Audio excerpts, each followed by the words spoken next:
Timpana etni rationariv sijaka.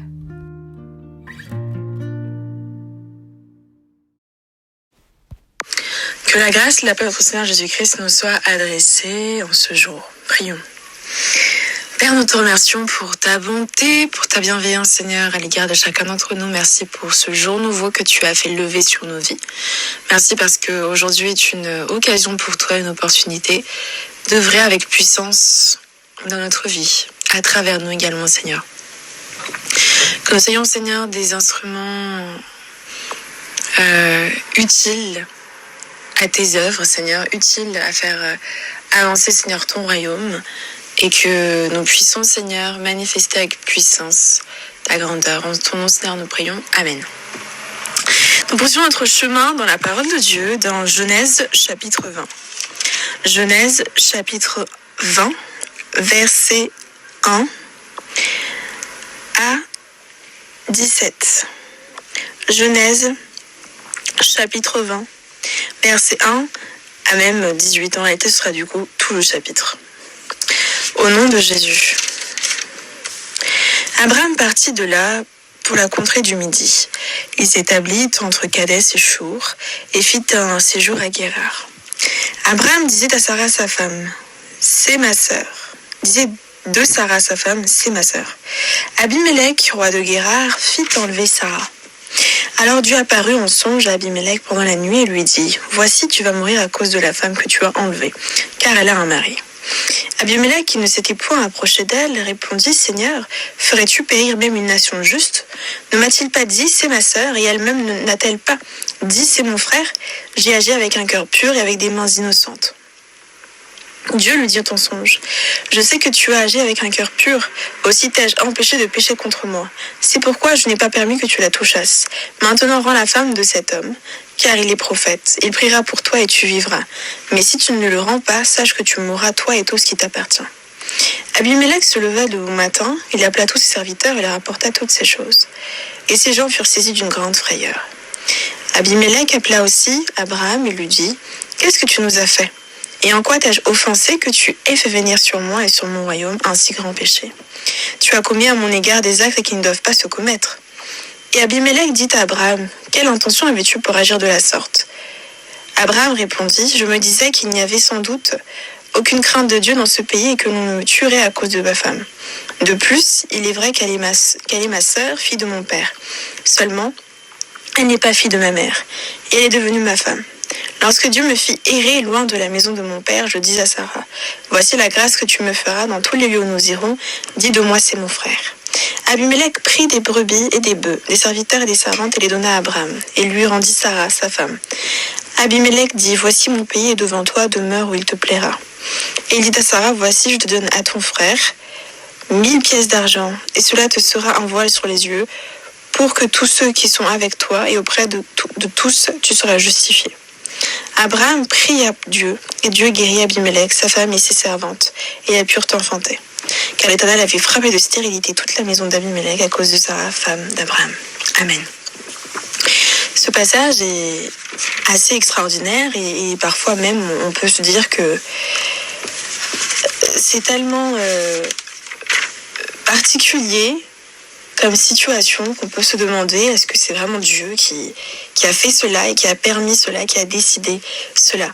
Ici, nous avons Abraham qui s'établit donc dans le territoire de Guérar et il fait juste un séjour. Donc, il devait rester certainement quelques jours, quelques semaines, voire simplement quelques mois. Il devait donc partir vers la contrée du Midi et aller un peu plus loin. Et en chemin, il s'établit à Guérar. Et rappelons-nous de ce que Abraham avait pour habitude de dire à Sarah et de dire aussi aux personnes qui peuvent rencontrer qu'elle est sa sœur. Et nous avions retenu que c'était une demi-vérité parce que elle n'est pas seulement sa sœur, elle est aussi sa femme. Et parce qu'il avait peur finalement que les gens le haïssent et même le tuent parce qu'il avait une femme d'une belle figure, eh bien, il a préféré cacher la vérité et dire au contraire qu'elle était seulement sa sœur. Et que s'est-il passé? Voici, le roi de Guérar s'est intéressé à Sarah parce que il a cru qu'elle était seulement sa sœur. Et donc, il la fit enlever. L'enlèvement ici, aujourd'hui, bon, ça peut être un mot choquant, d'enlever quelqu'un, de l'enlever, de la prendre de force et de la forcer à demeurer avec nous. Mais à l'époque, c'était une pratique qui se faisait pour pouvoir épouser quelqu'un, d'enlever la personne et de s'établir avec elle. Et c'est ce que Abimélec, le roi de Guérar, a accompli. Et avant qu'il ne la touche, ça veut dire qu'il ne la connaisse, qu'il ait des relations avec elle, eh bien, Dieu lui a parlé dans la nuit en lui disant « Tu vas mourir à cause de la femme que tu as enlevée, car elle a un mari. » Au départ, le Seigneur dit simplement qu'il y a déjà une alliance qui a été faite entre cette femme et son mari. Et donc Abimélec était là comme si il interférait entre les deux. Et c'est quelque chose qui est un fait, qui est établi effectivement. En l'enlevant, elle l'empêche de demeurer avec son mari. Toutefois, Abimélec dit, mais Seigneur, ferais-tu périr même une nation juste? Il dit cela parce que lui, il a fait les choses en pensant qu'elle était simplement sa sœur et personne de plus. Donc, elle n'avait pas une qualité particulière et il ne pensait pas interférer ou violer une alliance qui a été scellée entre elle et son mari. Et il rapporte les paroles d'Abraham en disant « c'est ma sœur ». Et elle-même, non, Sarah, a également dit que c'était son frère. Et il a agi donc avec un cœur pur et avec des mains innocentes. Et Dieu lui répond dans le songe en disant « mais effectivement, je reconnais que tu as agi avec un cœur pur et c'est pour cela que je t'ai empêché d'agir contre moi, de pécher contre moi. » Dieu a fait en sorte que Abimélec ne la touche pas, donc ne la connaisse pas. Et cela parce que dans son cœur, Abimélec avait des pensées pures, même si il l'a enlevée pour l'épouser. Bon, la parole ne dit pas que c'était de force, mais on peut imaginer que ça n'était pas forcément avec le consentement de Sarah. Eh bien, Dieu a empêché le péché Dieu a empêché que finalement, le péché soit consumé, que le péché soit accompli, et parce que Abimélec avait ce cœur pur. Et il arrive dans notre vie où en fait, nous faisons les choses correctement, les choses qui sont même bonnes, et on se rend compte que il peut y avoir un mur, un obstacle en fait, quelque chose qui empêche la chose de se produire ou qui empêche notre bonne action de se réaliser. Et tout cela, parfois, ça arrive parce que Dieu nous empêche d'interférer sur quelque chose qu'il a souhaité accomplir, effectuer. Par exemple, un exemple concret, quand on postule un peu partout pour obtenir un travail ou un stage ou voilà, une activité, pour effectuer une activité, eh bien, il arrive que Dieu ferme des portes, empêche certaines rencontres avec certains recruteurs. Parce que Dieu trace en fait le chemin. Et ici, c'est ce qu'il fait avec Abimélec, c'est-à-dire que, certes, peut-être qu'Abimélec ne connaissait pas Dieu, mais il l'a empêché d'accomplir quelque chose qui n'était pas bon, qui n'était pas bonne, quelque chose qui ne correspondait pas à ce que Dieu souhaitait. Et donc, Dieu montre ici sa protection à l'égard d'une personne qui peut-être même ne connaissait même pas son nom. Immédiatement, Dieu lui explique la sanction que si il ne rend pas la femme à cet homme, et Dieu ne dit pas qui est cet homme, que cet homme était son ami, eh bien, il y aura une sanction. Et sa sanction, c'est que s'il ne la rend pas, il mourra, lui, et tout ce qui lui appartient. Et avant cela, Dieu donne une caractéristique à Abraham en lui disant « car il est prophète ». Prophète parce qu'il était ami de Dieu, proche de Dieu, qu'il portait finalement le message de Dieu, le message de Yahweh, qu'il y a un seul Dieu, unique, éternel, vivant, Et Abraham avait cette relation de proximité, d'intimité avec Dieu. Si bien que Dieu déclare et le qualifie de « il est prophète ». Et il est prophète alors même qu'il avait déjà menti. Menti à Abimelech, fait mentir Sarah et menti aux personnes qu'il pouvait rencontrer en disant que ce n'était que sa sœur. Par peur, par crainte de représailles. Et certainement ici, parce que Abraham explique après pourquoi il a menti, il a dit « Je me disais qu'il n'y avait sans doute aucune crainte de Dieu dans ce pays et que l'on me tuerait à cause de ma femme. » Comme si Abraham, même s'il est prophète, même s'il est ami de Dieu, proche de Dieu, il avait oublié que Dieu le protégeait, il avait oublié que Dieu était son appui, son bouclier, sa forteresse. Il arrive, chers chrétiens, beaucoup de fois où on est fixé sur les circonstances, où on pense que telle ou telle personne réagira de telle ou telle façon. Nous sommes dans l'appréhension et nous n'osons pas dire ce qui est juste, nous n'osons pas tenir ferme dans ce qui est vrai et ce qui est véridique. Exactement comme Abraham ici qui dit une demi-vérité parce qu'il explique après oui effectivement c'est ma sœur mais en même temps parce que voilà nous n'avons pas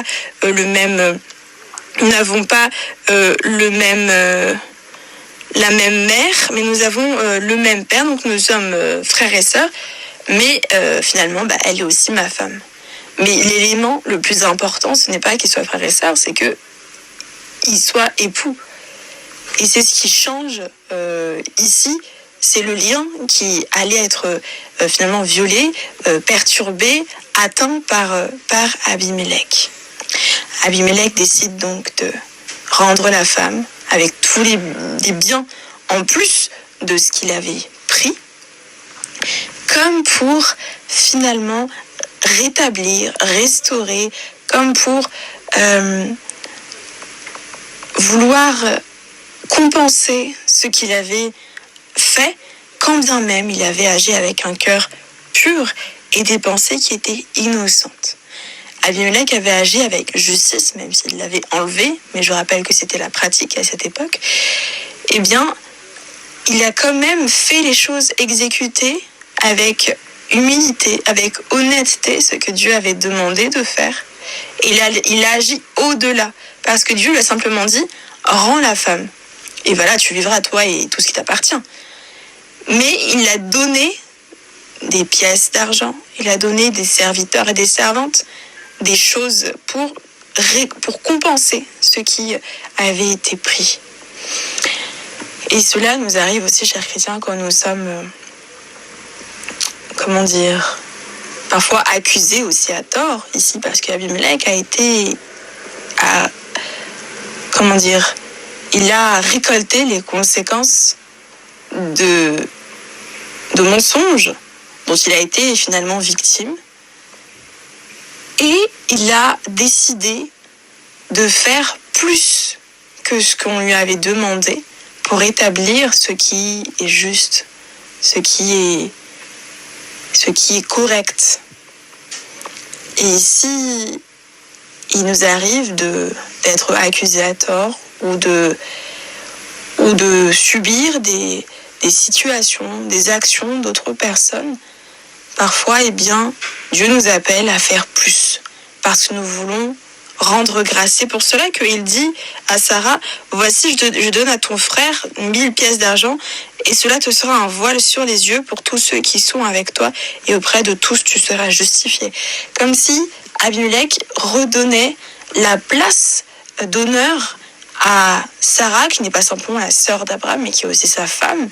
Il l'élevait à nouveau à sa place d'épouse et il lui rend finalement cette justice qui a été cachée, qui a été cette identité juste qui a été cachée et qui a été un peu bafouée par lui aussi, par d'autres personnes qui ont cru à leur mensonge ou à leur demi-vérité.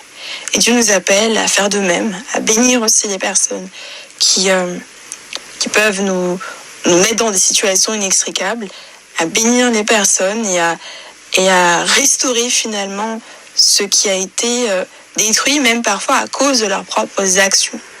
Parce que certainement ils ne se rendent pas compte de ce qu'ils font. Et Dieu remet aussi à sa place Abraham. Quand Abimelech remet et rétablit la place de Sarah à sa place d'épouse, Dieu fait pareil pour Abraham, parce que Dieu dit à Abimelech, quand tu auras rendu la femme, alors Abraham priera pour toi et tu seras guéri, toi et tous tes serviteurs, ta femme et tout ce qui t'appartient.